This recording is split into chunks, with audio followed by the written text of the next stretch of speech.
Hello guys, nari ko ipakita sa inyo ha. O, kita man ni guys. Kana siya. Muna'y kawayan din sa Japan. Sa toa matingalat ang kawayan. Katapok-tapok. Pero kani wala. Katapok-tapok. Guys oh. Tagsa kabuok. Na guys, mana ko ipakita na po sa inyo guys. Guys, no, ako gini ituyog ani mga 5 kilometro ni sa amo agikan sa amo nagibike lang nako para mapakita nako sa inyo, ma-share nako sa inyo ha. Ani ug sa tuwa pa ni kanang sa panganing lunas sa Pilipinas pero diri sila ha.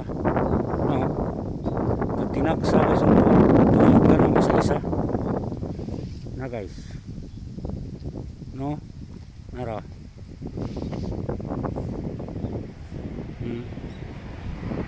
tanawan yung mayo guys.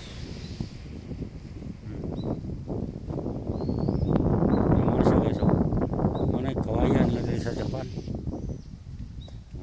Para makikita po mo, no, wala man ida sa map ay mga kawayan dia pero lahi man magtapok-tapok man nya usa pod ang ubod ani guys, dili pait kani siya na ay mga daghang baligya nga ubod ani sa mga mall diri nga frozen na nila, luto na siya nga gi-frozen lang, pwede ditsuon na lang nimo gisa, di na nimo lapaan, okay na siya kay luto naman na guys oh, no, tanawan yung kayo guys kay wala ginida sa ato sa Pilipinas.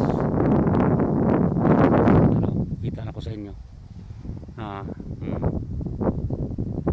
guys oh, mga guys, no, parang kanindot pa ilang mga mayong pagka himo.